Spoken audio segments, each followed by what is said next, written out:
Kemudian bos juga Bapak Ibu sekalian. Nah ini juga menjadi hal yang setiap saat menjadi perbincangan kita.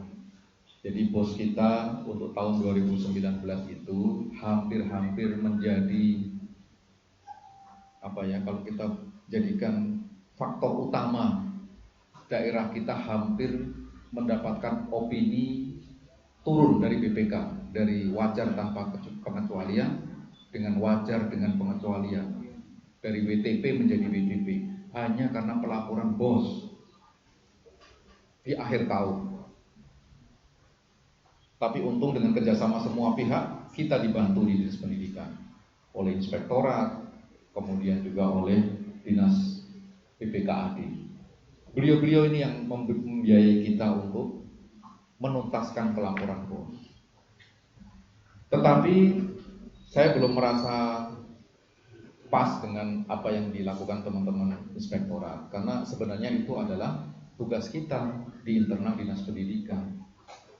Jadi setiap tahun pelaporan bos itu diselesaikan di akhir tahun menjelang injury time, menjelang berakhirnya tahun anggaran. Nah ini tidak mungkin akan kita teruskan Bapak Ibu sekalian.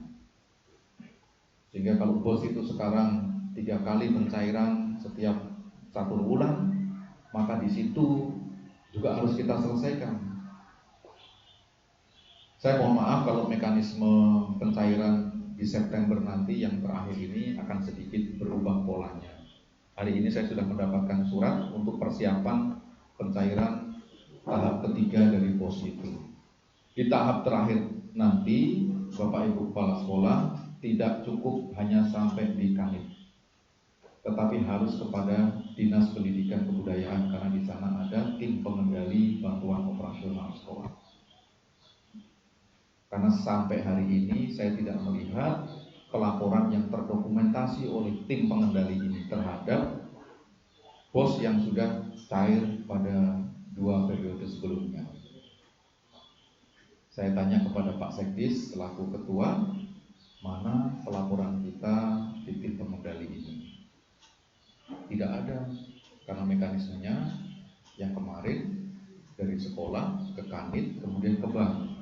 Gitu kira-kira Ibu? Nah, kami lost.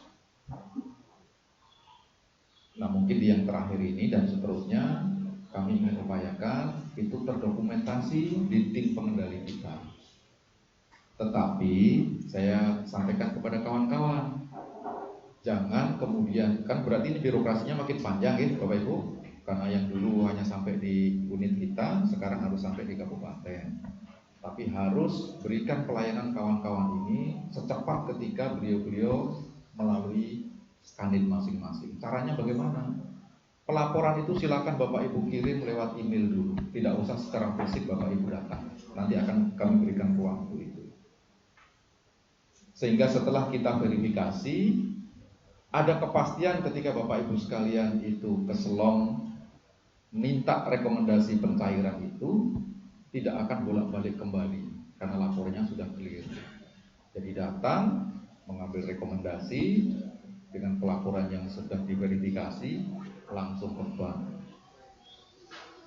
Nah pelayanan ini menjadi pilihan ketika rentang kendalinya makin jauh sampai di kabupaten, maka kami harus punya sarana untuk mempercepat itu. Bapak Ibu cukup dikirimkan. Dan sekarang kami sedang persiapkan 20 orang tenaga non-ASN di lingkup Dikbud untuk menangani dan mendampingi pelaporan Bapak Ibu sekalian. Minggu kedua ini insya Allah mereka sedang dikuatkan kapasitasnya. Kami alokasikan ruang di belakang. Ketika Bapak Ibu sekalian nanti petugas dari sekolah itu akan menginput pelaporan dan seterusnya, kami sediakan ruang di sana.